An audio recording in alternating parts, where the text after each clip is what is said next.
si no me equivoco, 28 de junio, perdón, de 1997 sucedió algo muy interesante. Hubo dos personas que estaban enfrentándose en un cuadrilátero en una pelea de boxeo de manera mundial. Era un evento grande. Era Mike Tyson contra Evander Holyfield, y creo que algunos de ustedes saben cómo terminó esa pelea. Terminó con una descalificación y una de esas personas terminó con media oreja. ¿Saben lo que sucedió? La enemistad era tan grande, pero tan grande, y la frustración era tan grande que Mike Tyson, en vez de pelear, empezó a morder y le arrancó un pedazo de la oreja a su contrincante. Ese era el tipo de enemistad que se tenía. Ahora, después de que han pasado ya décadas, hubo un reencuentro donde ya se pidieron perdón de todo eso, así que fue una gran reconciliación. Ahora, hoy estamos recordando el Salmo 32, donde tenemos una enemistad mucho más grande, porque no solamente tienes a alguien que arranca una oreja, sino que tenemos personas que hemos nacido, como dice la palabra de Dios, hijos de ira, enemigos de Dios, según Juan también, hijos del diablo. Y hay una enemistad entre Dios y el hombre, y solamente por la obra de Cristo hay una reconciliación. Se paga el precio para la redención, se satisface la ira de Dios por la propiciación. Y en el Salmo 32 hemos estado estudiando que se divide en dos partes, del verso número 1 hasta el verso número 7, las palabras de este hombre que está muy feliz y alegre de haber sido perdonado y justificado solamente por la obra de Cristo. Y en el verso 8 hasta el verso 11 tenemos la respuesta de Dios. Una vez que este hombre está feliz y contento y gozoso de esta reconciliación, justificación, ahora tenemos las palabras que Dios le da a este hombre recién justificado, feliz y gozoso y contento. ¿Cuáles son esas palabras? Verso 8 hasta el verso 11. Esta es la respuesta de Dios. Te haré entender y te enseñaré el camino en que debes andar. Sobre ti fijaré mis ojos. No seáis como el caballo o como el mulo, sin entendimiento, que han de ser sujetados con cabestro y con freno, porque si no, no se acercan a ti. Muchos dolores habrá para el impío, mas al que espera en Jehová le rodeará la misericordia. Alegraos en Jehová y gozaos justos, y cantad con júbilo todos vosotros los rectos de corazón. Hermanos, oremos. Señor, estamos delante de ti para pedir tu bendición y tu dirección, porque podemos hallar en estas palabras, en este salmo tan precioso, el gozo y la alegría de un hombre que canta totalmente feliz por haber obtenido esa salvación, esa justificación, solo por la obra de Cristo. Y hoy, Señor, estamos prestando atención a las palabras que tú le das a este hombre feliz, contento. Las primeras palabras que le das a este hombre que ha sido justificado solo por gracia. Pedimos, Señor, que nos guíes y que podamos aprender y conocerte mucho más. En nombre de Jesús oramos. Amén. Bien, hermanos, entonces estamos viendo el día de hoy cuál es la respuesta de Dios a este hombre que está tan feliz. Un hombre lleno de gozo y alegría porque ha obtenido el perdón de Dios, algo que era imposible.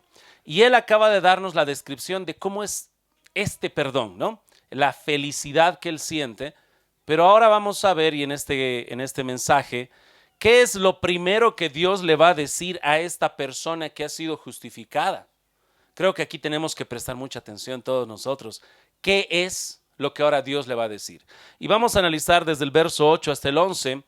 Lo primero que le va a decir en el verso número 8 es: te haré entender y te enseñaré el camino en que debes andar. Hermanos, lo primero que le va a decir es que Dios le va a dar dirección. Dios le habla de guía y de dirección. Te haré entender y te enseñaré el camino en que debes andar. Hermanos, ¿cómo es que tomas decisiones? Tenemos que constantemente andar tomando decisiones en nuestra vida. Tal vez algunos que son jovencitos empiezan a experimentar eso cuando están entrando a la universidad de manera más intensa. Antes tenían que tomar decisiones. Luego tienen que tomar decisiones. ¿Qué van a estudiar? ¿Qué carrera van a estudiar? Más adelante decidirán con quién me voy a casar. Son decisiones importantes. Son muy importantes. ¿Qué trabajo voy a tomar? Tal vez en algún momento el marido queda sin trabajo y está buscando y tiene muchas alternativas. ¿Cuál de estas ofertas de trabajo voy a aceptar? Y hay muchas decisiones que tomamos cada día. ¿Disciplinaré o no disciplinaré a mi hijo? Mi esposo ha hecho esto, ¿ahora qué hago? Mi mujer hizo esto, ¿qué hago? Hay muchas decisiones para tomar. Y la palabra de Dios, lo que Dios va a responder a este hombre justificado es que ahora Dios le va a dar dirección. Le va a decir por dónde andar. Y eso es algo muy importante, hermanos, porque en medio de tomar tantas decisiones, necesitamos esa guía, esa dirección para saber lo que debemos hacer, incluso en nuestra iglesia. ¿No te pone triste escuchar que hay tantas divisiones, problemas, dificultades? Pastor que se pelea con pastor, uno se queda, el otro se va, la iglesia queda partida como si fuera un divorcio escandaloso, todos traumados. Queridos hermanos, ¿cómo debemos actuar? ¿Y qué dice la palabra de Dios, hermanos? Te haré entender y te enseñaré el camino en que debes. ¿Será que Dios miente? ¿No nos enseña realmente el camino? No, pastor, Dios no miente, Él enseña. Entonces el problema no es que hay una falta de instrucción, está en la palabra de Dios qué debemos hacer. Sí, hermano, está en la palabra de Dios con quién debes casarte. Bíblicamente dice que no os unáis en yugo, tienes que casarte con alguien que ama a Dios, que es una persona salva. ¿Y cómo vas a reconocer que ama a Dios? Porque obviamente tú deberías amar a Dios. Y así sucesivamente. Así que, hermanos, primero tenemos que entender eso. Nosotros tenemos todo lo necesario para poder ahora decidir. Cada una de las preguntas que tenemos en nuestra vida, tenemos todo lo necesario. Tenemos su palabra y su Espíritu Santo. Amén. ¿Qué más nos hace falta? ¿Qué más te hace falta? Su palabra y su espíritu, lo más importante. Vamos al libro de 2 de Timoteo, capítulo 3, ¿qué es lo que nos dice respecto a su palabra? Hay muchos versículos que podemos ir. Podríamos ir literalmente al Salmo 119 y tenemos 176 versículos que nos hablan de su palabra. Pero no tenemos 176 minutos el día de hoy. Así que vamos a brevemente, de tantos versículos, 2 de Timoteo, capítulo 3, verso 16, quizá en un futuro puedas memorizar este versículo. Dice, toda la escritura es inspirada por Dios. Cuando dice ahí toda la escritura, hermanos, es toda y dice que es inspirada. Eso en griego es theonustos, que significa aliento de Dios. Toda la escritura es inspirada, aliento de Dios. Y útil, presten atención para qué es útil. La palabra útil aquí se puede traducir hasta como ganancia. Tiene esta ganancia, este beneficio. Es útil para enseñar, hermanos. Si queremos enseñar, necesitamos la palabra de Dios. Aquí la palabra enseñar viene de didáscalo, de donde hablamos de discípulo incluso en algunas ocasiones. Hermanos, aquí estamos hablando de, algunos mencionan didáctico, ¿no? Didáscalos. Esto es para enseñar, para que nosotros podamos dar la instrucción necesaria de todo lo que se debe hacer. También dice que la palabra de Dios es útil para enseñar, útil para redarguir. Aquí tenemos algunas palabras: redarguir, corregir e instruir en justicia.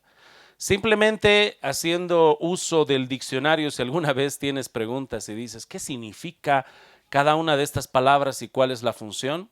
Solamente puedes ir a un léxico del griego y te lo va a decir. No hay mucho más para investigar. Te vas a dar cuenta cuál es el uso también que se da. Cuando dice redarguir, es una corrección, ¿ok? Cuando hablas de redarguir es que vas a alguien y le corriges y le dices que lo que está haciendo está mal. Está vinculado a una desviación de la sana doctrina. Es más, esta palabra redarguir que se usa aquí, esa misma palabra griega se usa en Mateo 18. Adivinen qué versículo. en el versículo 15, cuando dice que si un hermano peca contra ti, ¿qué tienes que hacer? Ve tú y él solo, sí, reprende a tu hermano. Así que si tú vas a reprender a alguien, ¿qué tienes que utilizar? Tus gustos, tus preferencias. No, ¿qué tienes que usar? La palabra de Dios. La mejor manera en la cual nosotros enseñamos para enseñar la palabra. Para corregir a alguien, si vas a reprender a alguien, tienes que usar la palabra de Dios. No es tus gustos, no es tu preferencia, debe ser la palabra de Dios. Después de la palabra que dice ahí, redarguir, dice para corregir. ¿Qué diferencia hay en el uso de las palabras griegas? Esta palabra corregir tiene más que nada un vínculo con una planta. Si una planta está creciendo chueca, ¿qué es lo que hacen normalmente? Yo he visto esto en muchas casas. Toman la planta, primero la acercan para que ningún perrito ni tampoco ningún borracho se acerque. Y van a poner a la plantita y al lado van a poner ¿qué? Un palo de escoba para que luego su mujer diga, ¿dónde está mi palo de escoba? Y lo van a poner y lo van a atar con alambre. Eso es corregir. Estás de una manera bíblica mostrando cómo debería ser, corrigiendo, enrectando con la palabra de Dios. Y finalmente dice para instruir en justicia. Y esta es otra palabra que por su uso es muy amplia. Esta palabra instruir puede ser también traducida como criar, educar a un niño. Esta palabra es muy importante. Es la palabra griega paideia, que tal vez has escuchado de paidobautismo, tal vez, ¿no? Bueno, aquí está la palabra paideia, que en algunos lados se traduce como disciplina correctiva. Así que la palabra de Dios también está para esto, para dar una guía de disciplina correctiva. Así que hermanos, nosotros ahora no estamos solos. Una vez que alguien declara, yo soy salvo por la gracia de Dios, qué feliz de mí. Hermano, ¿te imaginas cuánta tragedia sería de alguien que diga, soy salvo, pero ahora estás en el mundo? Estás en un mundo corrupto y no vas a saber qué hacer, te quedaste sin dirección. Estás completamente perdido. Pero Dios es tan bueno que en su respuesta lo primero que hace es decirte, te haré entender y te enseñaré el camino en que debes andar. Tenemos dirección y por eso podemos tener gozo y alegría, porque somos salvos y tenemos la palabra de Dios y su Espíritu Santo para dirigirnos. Amén. ¿No te has puesto a pensar cuando estamos sin Cristo, con quién te vas a casar? Uy, difícil decisión. Sin la guía de la palabra de Dios estás perdido. ¿Qué harás, pobrecito? Tienes que escoger entre lo malo y lo peor, nada más. Porque tu mente está corrupta. El trabajo igual, todo es dinero, dinero, dinero. Estás perdido. Más adelante, toda decisión corrupta, no hay un norte, no hay una brújula, no hay una guía. Pero con la palabra de Dios nosotros tenemos la guía correcta. Y por eso también podemos andar gozosos en este camino. Recordemos, hermanos, que el andar en la vida cristiana no es un gnosticismo. Con gnosticismo hago referencia a un movimiento de los primeros siglos que hablaban de un conocimiento secreto, ¿ya? Ellos pensaban que tenían que crecer en conocimiento secreto. ¿Saben, hermanos? No estamos en eso. No es de que entras a la vida cristiana y, bueno, hay un conocimiento secreto. No, hermano, está ahí, en la palabra de Dios. No hay más. Solamente es leer. Cuando el mundo está perdiéndose ahora tratando de definir qué es género, si uno nace hombre, mujer y los 54 géneros, tú lees Génesis y ¿qué dice la palabra de Dios? Varón y hembra los, punto. No hay dónde perderse.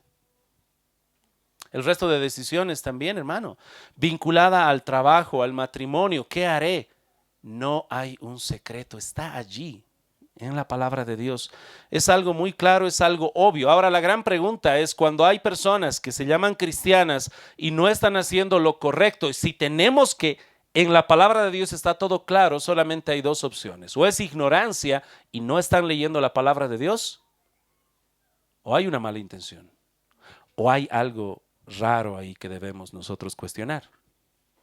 Déjame decirte algo tal vez práctico. Cuando estamos nosotros en la iglesia y estamos tratando de ver cómo funciona la iglesia, nuestra guía es la palabra de Dios. ¿Cuáles son los requisitos de los pastores, de los diáconos? ¿Cómo es el gobierno de la iglesia? ¿Qué se hace en la iglesia y demás? Pero hermanos, tenemos nosotros que ver su palabra y seguir su palabra. Si nosotros empezamos a hacer, a mi parecer, hermano, te digo, en algunas ocasiones somos más celosos con las cosas de nuestra casita que de la iglesia. Déjame decirte bien eso. Normalmente, si yo te pregunto, hermano, ¿tienes una casa? ¿Tú qué me dices? Sí, pastor, tal vez por la gracia de Dios, después de 5 años tengo un terrenito. Amén. ¿A nombre de quién está tu terreno? ¿Del vecino? ¿De algún conocido? ¿De tu suegrita? Tal vez tienes mucha confianza. Qué bien. ¿Saben qué? La mayoría me van a decir, pastor, en este tipo de cosas, problemas, no quiero tener ningún conflicto, es mejor que eso esté a mi nombre, ¿no? O al nombre del padre de familia. Amén, hermanos. Está bien, qué lindo. Y luego más adelante tenemos que buscar aplicaciones donde en la iglesia, ¿qué hacemos? ¿A nombre de quién estará el futuro terreno de la iglesia?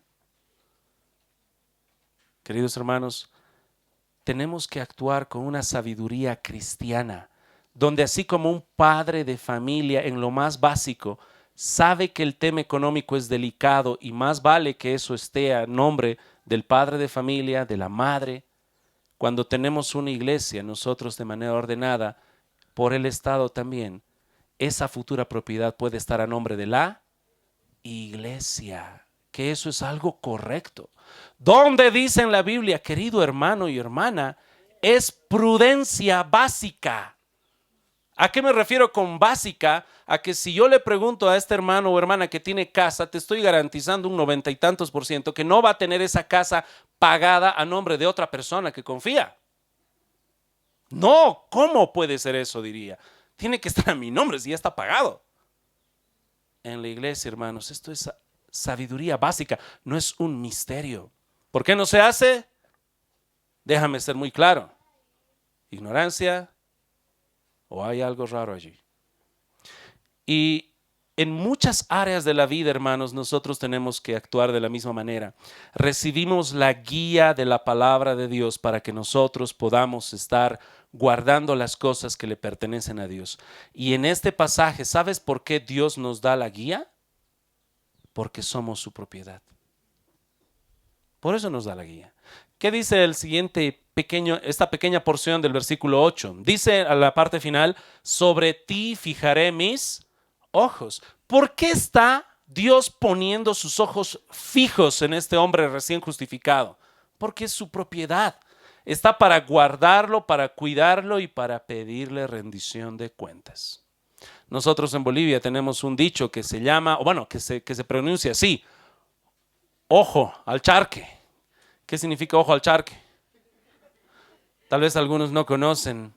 Yo sé que hay algunos amigos, no sé si en Beni tienen este mismo dicho, pero prácticamente tú quieres sacarlo a la intemperie, al sol, y como en ciertas regiones de Bolivia tenemos un clima seco y muy soleado, puedes poner las carnes y pueden deshidratarse muy fácilmente.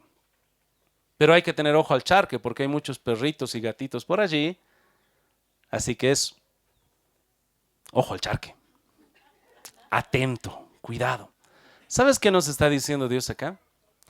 El Señor está atento. Sus ojos están puestos y fijos en esas personas que son salvas para cuidarnos, para protegernos. Amén. Salmo 34, verso 15. Esto hemos estado con los niños memorizando. Los días viernes vamos a Marquina y estábamos con los niños memorizando este versículo.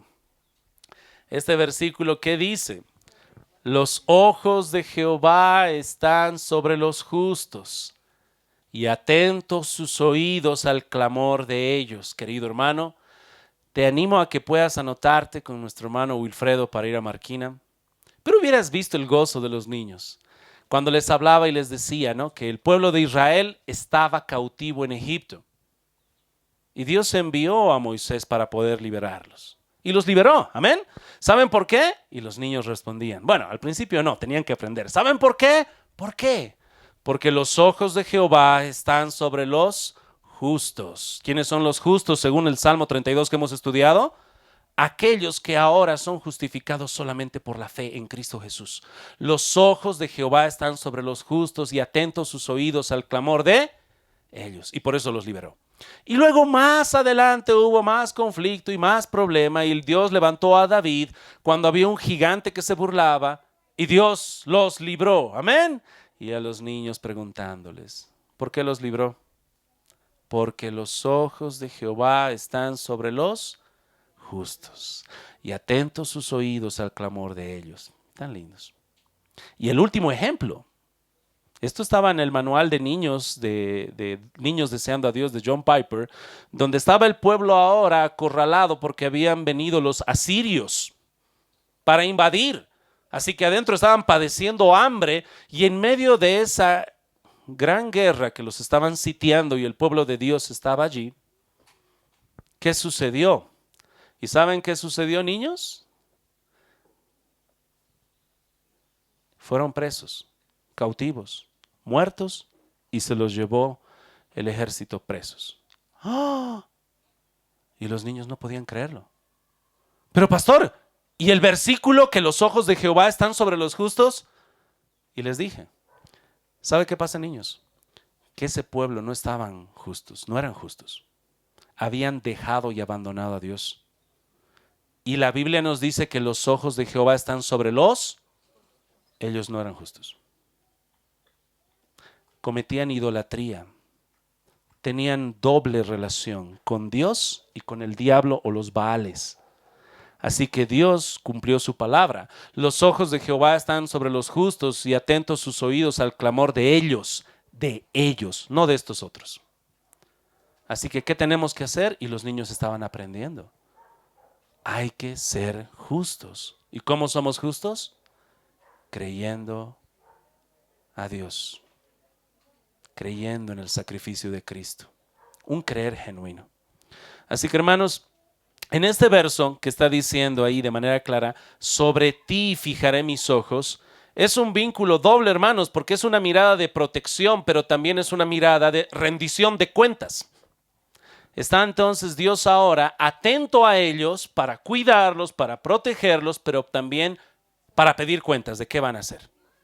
Así están los ojos atentos de Dios. Si quieres prestar un versículo para anotarte, 1 de Pedro capítulo 3, verso 12, mira el parentesco, hermano. No me preguntes a mí, pero mira el parentesco que hay con 1 de Pedro 3, 12.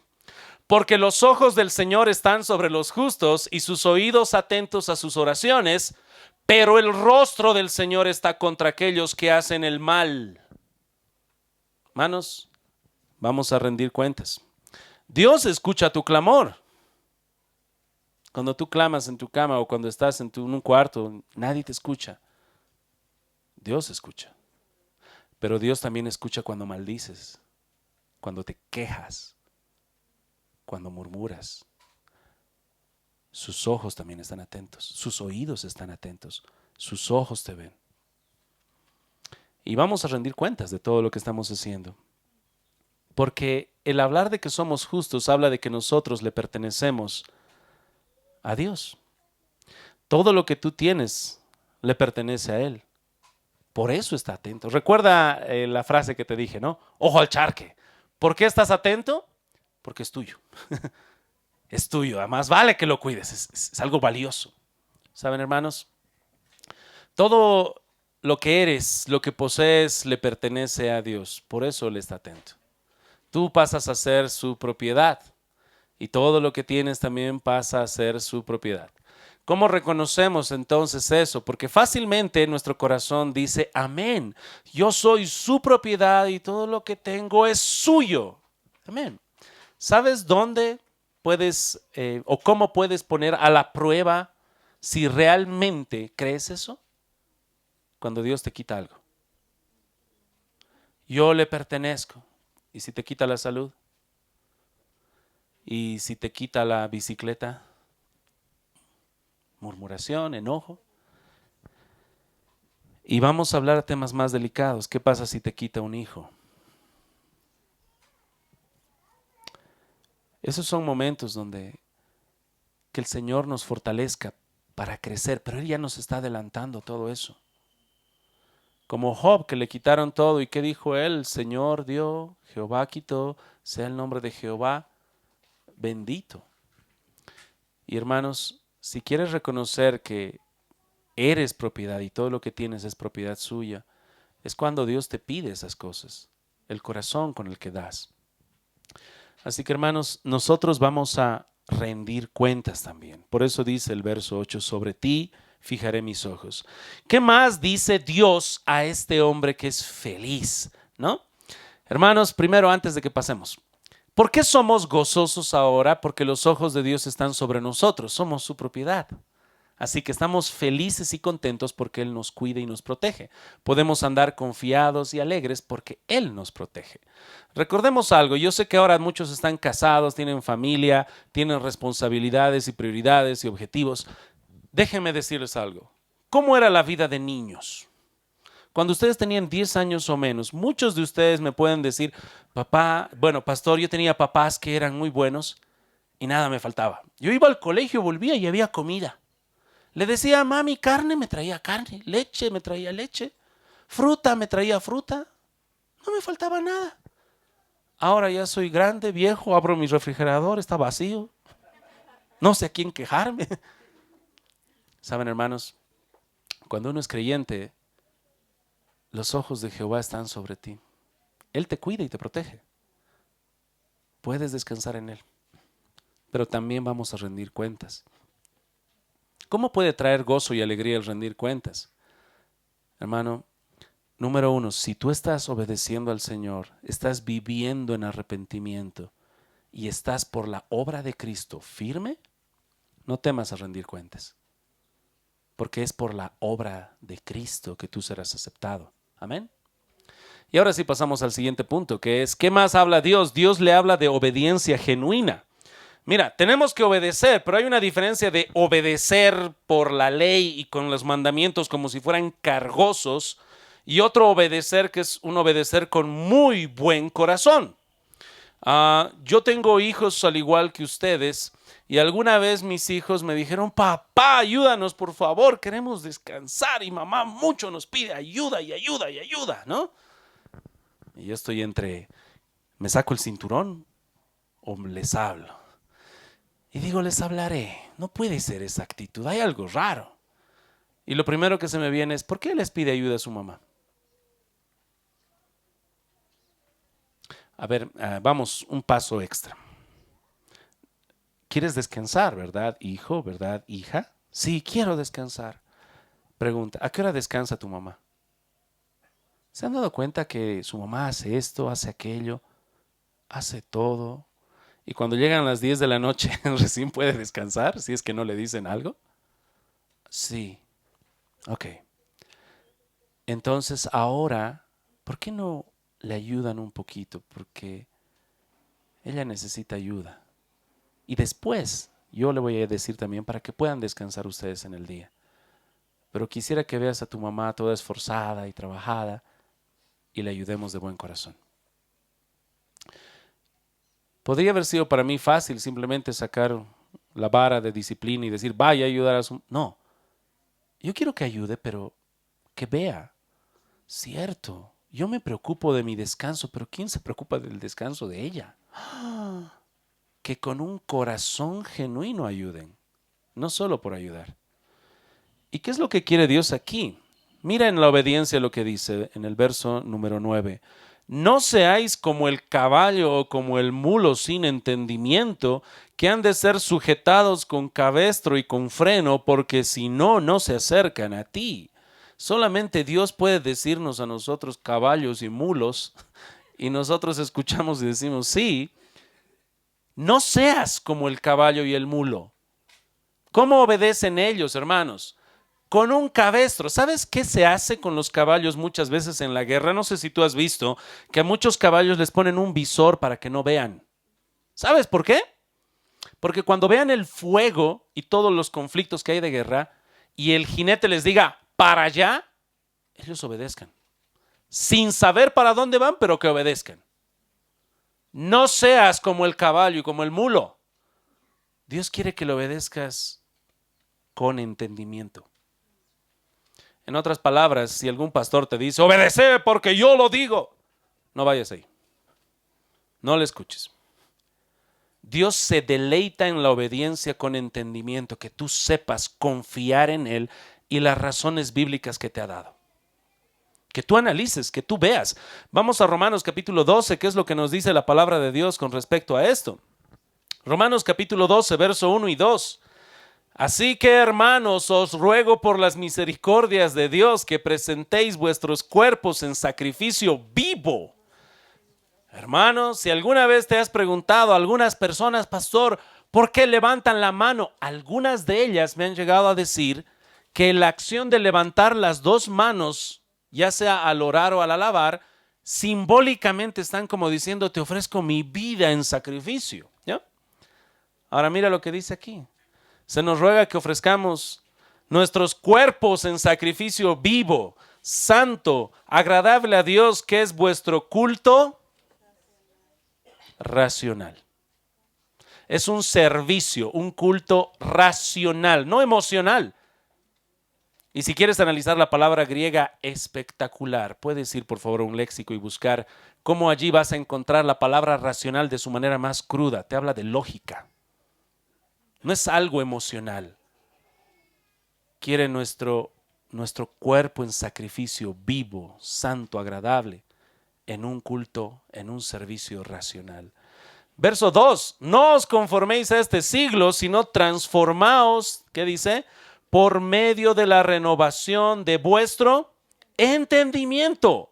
Dios quiere esa renovación del entendimiento, de la mente, para que comprobéis cuál sea la buena voluntad de Dios agradable y perfecta, hermano. Todo esto es racional. Dios te ha puesto una cabeza no solamente para adornar, como decía algunos, sino genuinamente para que pensemos. Dios nos va a hacer entender, nos va a enseñar ese camino. No es algo ciego, hermanos, es algo con entendimiento. ¿Cuál es esa obediencia que Dios le agrada? Pues no es esa sin entendimiento, no es esa emocional. Dios le agrada esa obediencia que tú puedes entender, razonar, y todas las emociones que acompañen ese raciocinio son buenas. Pero tienes que tener ese servicio racional. Eso es algo correcto, eso es algo adecuado. Nosotros tenemos muchos ejemplos en la Biblia donde las personas abandonaron eso. O sea, los judíos, los fariseos, empezaron a diezmar todo lo que tenían, incluso de la menta y el comino, y hace referencia a que cuando tenían sus casas ellos organizaban todo y diezmaban todo, pero decían, un momento, en la parte de atrás de mi jardín, para que mi mujer cocine, ella se ha puesto un poquito de cilantro, ¿verdad? De eso también hay que diezmar. ¡Oh! ¿Hasta del cilantro? Sí, hasta de las especias. Pero se habían olvidado del corazón. Era una obediencia detallada como el caballo y el mulo, sin entendimiento. Y lo que Dios quería era una obediencia de corazón. Así que ahí tienes el gran ejemplo de la ofrenda de la viuda pobre. ¿Recuerdas? Todos estaban dando, oh hermano, creo que estas cosas espero que te molesten tanto como a mí, que en ese tiempo habían puesto unos estilo de cuernos donde la gente depositaba sus ofrendas y a veces los fariseos o algunas personas por vanagloria ponían muchas monedas para hacer sonar, ¿no? Pero luego vino esta viuda con la moneda más pequeña. ¿Y qué dijo Jesús? Que ella había dado más que todos, porque Dios había visto, ¿qué cosa? Su corazón. ¿Saben, hermanos, por qué los mandamientos son gravosos? Porque la gente no entiende el corazón. ¿Por qué es gravoso? Ir a ayudar a mi madre me interrumpe. Pero en el momento ves que ella no descansa, sino hasta el final, la voy a ayudar aunque 5 minutos. Todo cambia. Una obediencia de corazón. Y Dios quiere que tú entiendas por qué son esos mandamientos. Se puede volver legalismo cualquier mandamiento, hermanos. Tenemos que venir a la iglesia los domingos, amén. ¿Pero por qué? No, pues porque la Biblia dice que tengo que venir. Sí, yo sé. ¿Pero por qué? ¿Qué quiere Dios con eso? Es un día especial, pastor, de enfocarnos en su palabra. Amén. ¿Y por qué no te has quedado en tu casa a enfocarte en su palabra? Es que Dios tiene un cuerpo, pastor, que es la iglesia. Está unido a Cristo. No hay más separación. Cuando hablamos del reino eterno de Dios, es Cristo con su iglesia. Están unidos para siempre en un matrimonio espiritual. Amén, amén. Basta, hermano, tranquilo. ¿Y por qué no vienes el resto de la semana? Los días miércoles, los días jueves, las otras reuniones. ¿Se acabó el matrimonio ahí espiritual? Los domingos son especiales. El resto de la semana es muy importante que también tengas esa reunión con la iglesia, que te esfuerces por hacerlo. No les estoy dando una regla que ahora vengan si no están tiqueados por el pastor. No, el Señor conoce el corazón. Tal vez hay alguien que no viene, pero tal vez está yendo los días viernes a Marquina, está buscando a los hermanos. Pero es que busquemos esa relación entre hermanos, que entendamos el corazón. Y cuando entendemos el corazón del mandamiento, hermanos, el legalismo se acaba y empieza el deleite y la alegría, porque ahora obedeces con entendimiento. Dios te da ese entendimiento. Eso es algo completamente distinto. Recuerda, hermano, que la acumulación de reglas sin entendimiento, te debe de ser franco, no tiene provecho. Espero que quede claro eso. Si alguien me viene con un montón de reglas detalladas sin entender el corazón, no hay provecho. Pero hay un provecho, pastor, seguramente en algún momento, algún beneficio habrá. No. En el libro de Génesis, cuando vemos a mujer que es tentada por Satanás, bueno, que se le da la oferta y ella decide, ¿no?, en el engaño caer. ¿Sabes lo que dijo Eva? Cuando Satanás le preguntó. Eva dijo, bueno, Dios nos dijo que de ese árbol no comamos del fruto y que ni aún toquemos el fruto. ¿Te digo algo? Dios no dijo eso. Dios dijo que no coman, pero en ninguna parte menciona que no toquen. ¿Quién puso ese mandamiento extra? El mandamiento de no tocar. La mujer. Uno diría, ahí está, pastor, el mandamiento, y le puso uno extra para más provecho. ¿Qué tanto provecho sacó? Terminó viendo y comiendo igual. ¿Saben por qué? Porque no entendió el corazón. ¿Por qué Dios pidió eso? El Dios tan bueno que me guarda y me protege, ¿le estoy creyendo genuinamente? El aumentar mandamientos no le ayudó en nada. Y es lo mismo, hermanos. Nosotros tenemos que entender como Dios nos manda. De corazón. Número 4, verso 10. Déjenme verlo ahora. Tenemos todavía algo de tiempo. Dios le habla del fin de los justos y del fin de los impíos, hermano. De manera muy sencilla y clara, Dios le habla de escatología. Verso número 10 dice así. Dios, muchos dolores habrá para el impío, mas al que espera en Jehová le rodeará la misericordia. Hermano, a ver, déjame preguntarte esto. Cuando hay alguien impío que no conoce a Dios ni teme a Dios y es un hombre perverso, ¿cómo le va en la vida? En muchas ocasiones uno dice, pero pastor, he visto gente que le ha ido bien.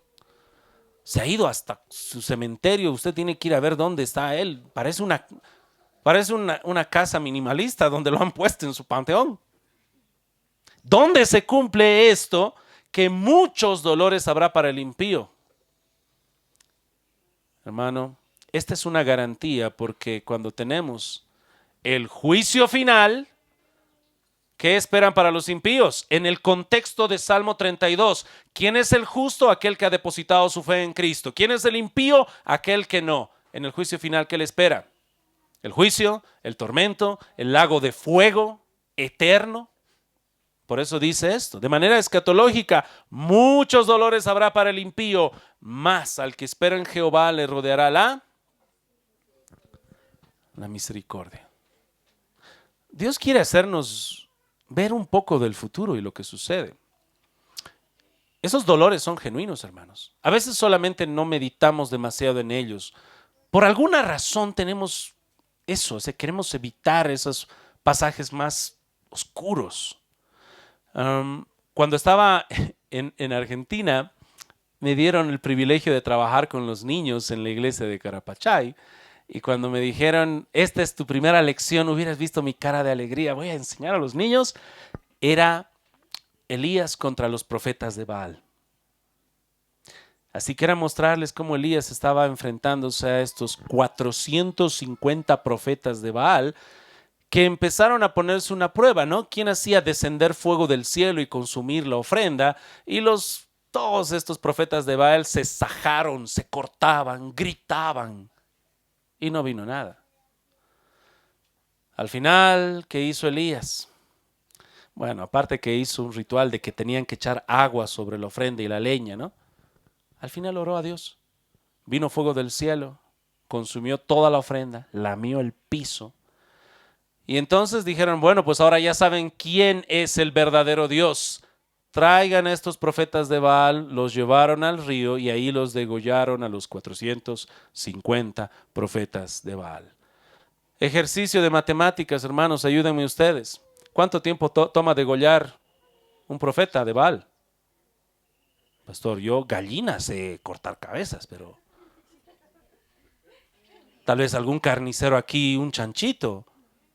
¿Quién sabe cómo degollar profetas de Baal? Elías. Elías sabe muy bien. ¿Cuánto tiempo te toma degollar a uno? Muy oscuro la ilustración del pastor. Hermanos, si te tomara 10 segundos degollar a un profeta de Baal, 450 te dura 1 hora y 15 minutos sin parar. 1 hora y 15 minutos, uno por uno, sin parar. Ese río quedó teñido de rojo. Y uno dice, pastor, ¿y realmente fue así? Te digo, no sabemos. Tal vez pidió ayuda, ¿no? Se cansa la mano, qué sé yo. Ese fue el fin. ¿Por qué Dios ahora nos dice cuál es el fin de los injustos, de los impíos, que habrá muchos dolores? ¿Y por qué está vinculado con nuestra alegría? Porque en esta vida, hermanos, va a haber dificultad, aflicción y vas a ver al impío que está prosperando. Y tu alegría es que tú ya sabes el final. ¿Sabes cuál es el final de los justos? Así que en medio de tu desánimo y tu tristeza, Dios ya te está diciendo, vas a obedecerme, vas a entenderme, lo vas a hacer bien. Y sabes que va a haber dificultad y aflicción, va a haber impíos que prosperan, pero no es así. Al final, muchos dolores hay para el impío. Esto me recuerda a mis hijos. Cuando vemos una película que el protagonista la está pasando mal y ellos dicen, papá, por favor, dime que va a vivir. Y yo, en medio de su aflicción, okay. Bueno, yo no, en sí, su mamá, con más cariño, sí, hijito, va a vivir. Ya. Y sigue mirando, ¿no? Se apagó su aflicción porque ya sabe él el final. ¿Y sabes qué nos está diciendo Dios cuando nos habla de escatología? Ya nos dice el final. El final es este. Ahora uno dice, tal vez una escatología un poco básica, hermanos. No te dejes engañar por la palabra básica, porque la palabra básica nos está mostrando una regla de interpretación grande, que los pasajes más claros y básicos nos ayudan a interpretar los pasajes más oscuros. En el libro de Juan, capítulo 5, ¿qué es lo que nos dice la palabra de Dios? No os maravilléis de esto, porque vendrá hora cuando todos los que están en los sepulcros oirán su voz, y los que hicieron lo bueno, en su contexto puedes fijarte, aquellos que han creído en Jesús, saldrán a resurrección de vida, mas los que hicieron lo malo a resurrección de condenación. Sí, hermano, habrá una resurrección de los justos y los injustos. Juan capítulo 5, verso 28 y 29.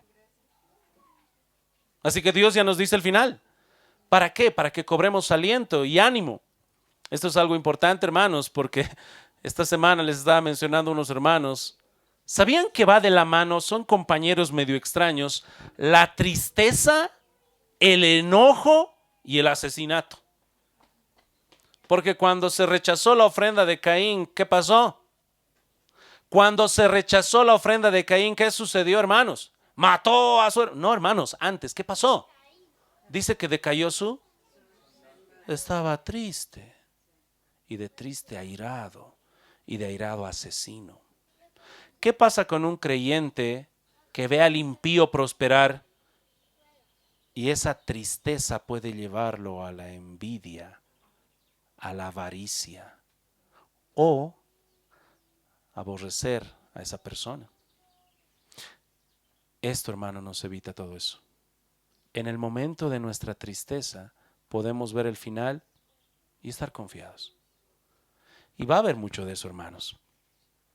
No se olviden que 1/3 de toda la Biblia es profecía. Les repito, aproximadamente 30% de todas las escrituras nos habla de profecía y se está mostrando el futuro, ¿no? De lo que va a suceder, ya sea Israel en diferentes tiempos, hablando acerca de que van a terminar en Egipto o van a terminar el reino del norte, el reino del sur cautivos, el retorno, Babilonia y demás. Todo eso es para que el pueblo cobre ánimo. Dios tiene determinado ese final. Estamos seguros en su mano. Así que podemos vivir con alegría y gozo porque podemos ver el futuro y tenemos ese futuro garantizado en el Señor. ¿Amén, hermanos? Muy bien. Y el último punto. ¿Qué más habla Dios? Dios le habla de una alegría exclusiva. ¿Cuál es esa alegría exclusiva? Pasa, hermanos, que no todos pueden alegrarse.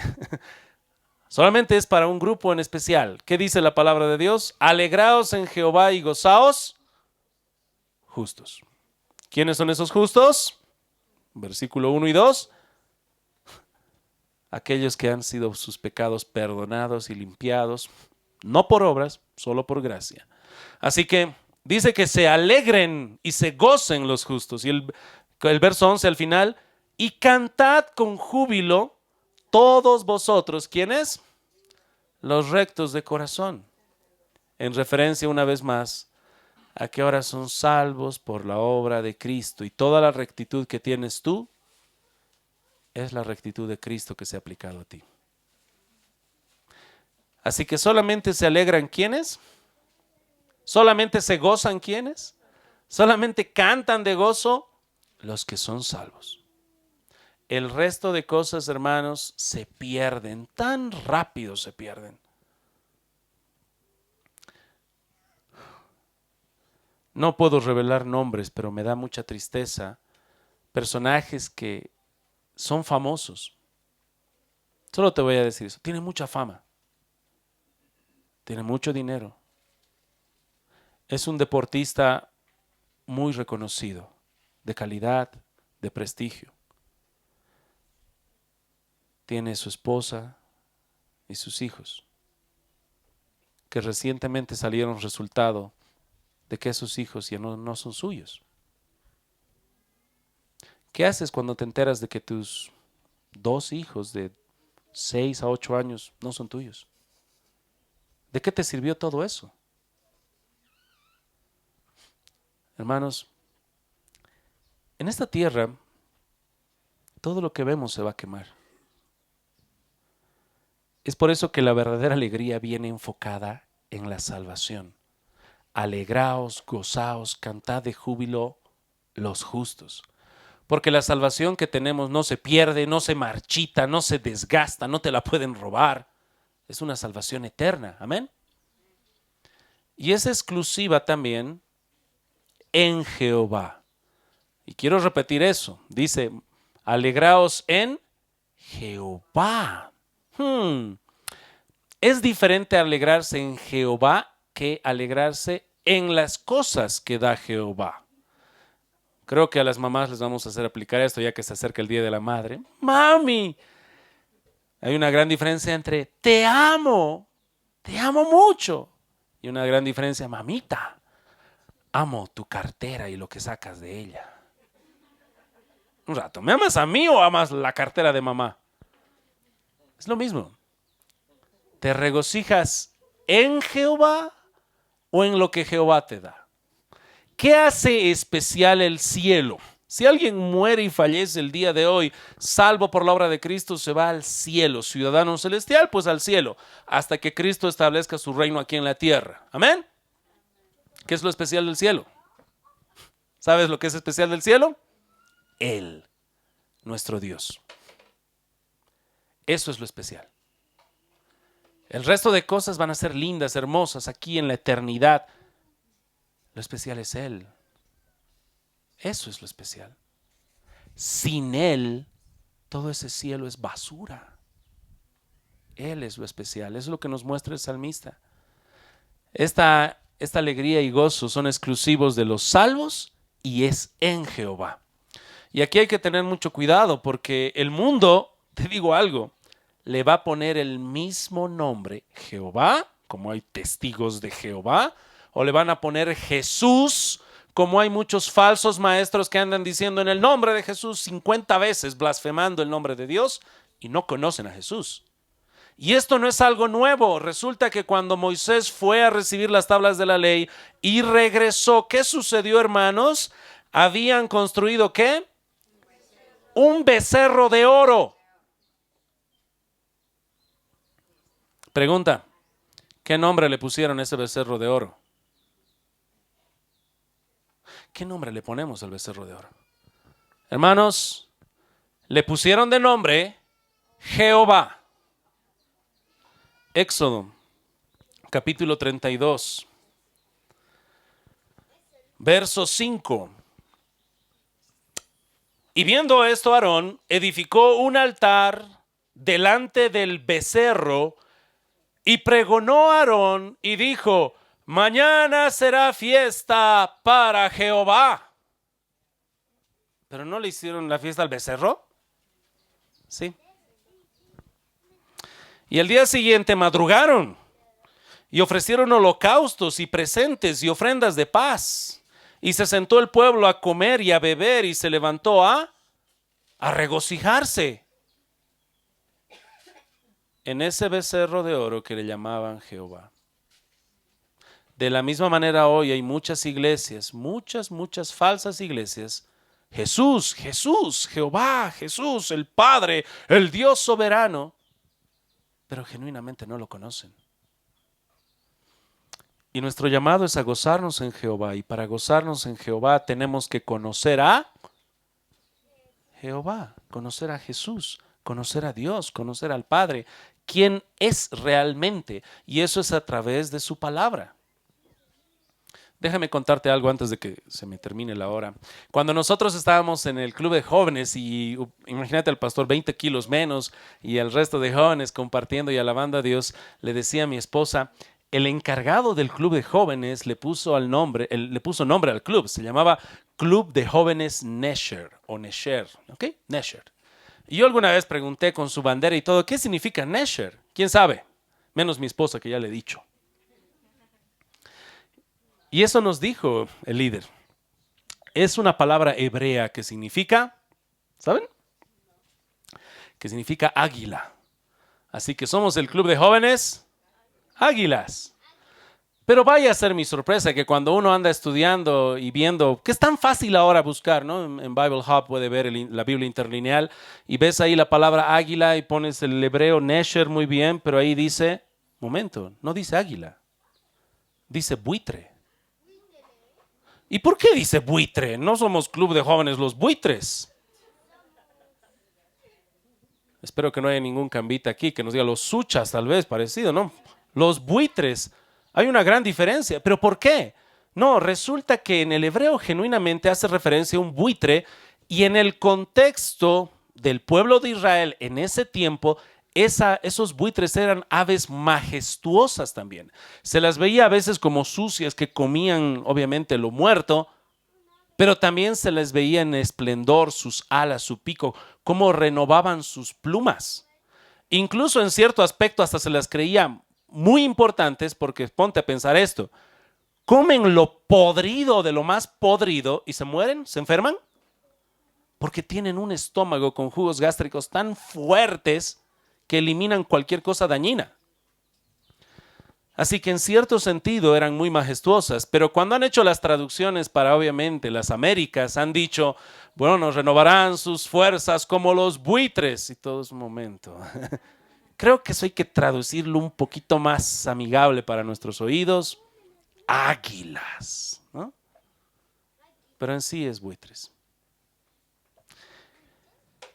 Salmo 103, verso 5 dice, el que sacia de bien tu boca, de modo que te rejuvenezcas como el águila. Pero ahí es buitre. Saben, hermanos, ese es un pequeño detalle.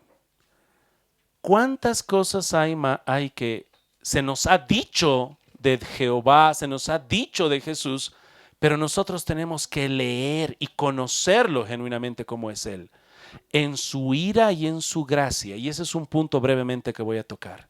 Mira cómo dice que se están alegrando en Jehová, y un versículo antes habló de los muchos dolores del impío. ¿Quién causa esos dolores? Dios. ¿Quién es su verdugo? Dios. ¿Quién ejecuta todo eso? Dios. ¿Te imaginas a Elías degollando a esos 450 profetas de Baal? Hermano, la vez que mi abuelita estaba matando un pollito, yo me boté al suelo, no sabía qué hacer, estaba loco. Dios es el que va a vengar y Dios es el que rescata. Dios está lleno de ira y venganza y Dios es misericordioso y compasivo. Ambas cosas. Y son esas verdades que la gente no quiere comprender. Y por lo tanto, al no conocer completamente quién es Jehová, tienen una visión borrosa, distorsionada y a veces hasta perdida de Dios. Eso es lo que nos dice este versículo. Un versículo antes nos muestra de los dolores y el castigo. Si alguna vez miras Juan 3:16, está allí.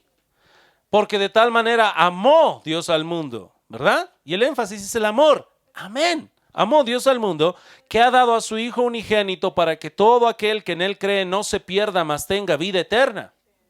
Pero allí mismo dice, porque no envió Dios a su Hijo al mundo para condenar al mundo, sino para que el mundo sea salvo por Él. Y el verso 18 no es secreto. El que en Él cree no es condenado, pero el que no cree ya ha sido condenado, porque no ha creído en el nombre del unigénito Hijo de Dios. Si les lees la Biblia tal y como está, le estás diciendo, si tú crees en Cristo, vas a tener la salvación y la vida eterna. Amén. Y si no crees, te estás siendo condenado. Adiós. Que el Señor tenga misericordia de ti, hombre condenado. Cree, arrepiéntete. Esta es la parte que no se dice. Tenemos que presentar a Dios tal como es. No lo maquilles. Muestra este amor de Dios y la condenación de Dios. Porque en esto se gozan y se alegran los justos en Jehová, tal y como se presenta en la palabra de Dios. Y uno dice, pero pastor, creo que es un poco complejo hablar acerca de la ira de Dios y el amor de Dios al mismo tiempo. Sí y no. Suena difícil, pero ¿saben qué? ¿Qué es la cruz de Cristo, hermanos? La cruz es el lugar donde se encuentra el amor de Dios y la ira de Dios. Habla eso. ¿Qué es propiciación?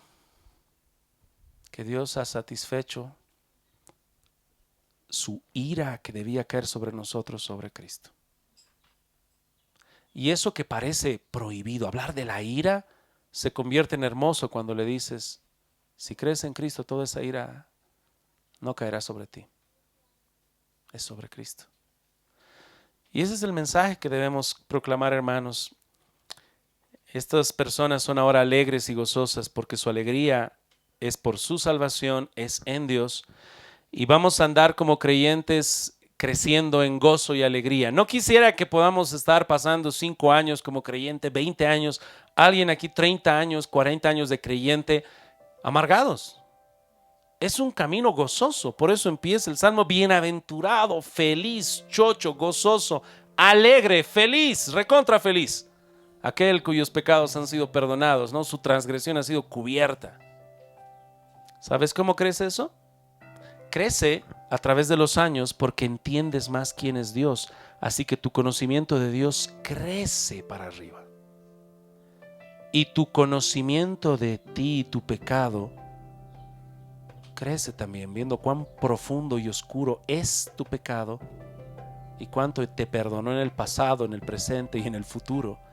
Y todo ese espacio intermedio es tu gozo. Vas viendo cuán valioso es Dios, cuán bueno es Dios, y crece tu conocimiento de Él. y crece tu conocimiento del pecado. Ese es el camino del creyente gozoso, hermanos. Y espero que podamos crecer así. Pongámonos en pie, oremos, que el Señor bendiga su palabra. Señor,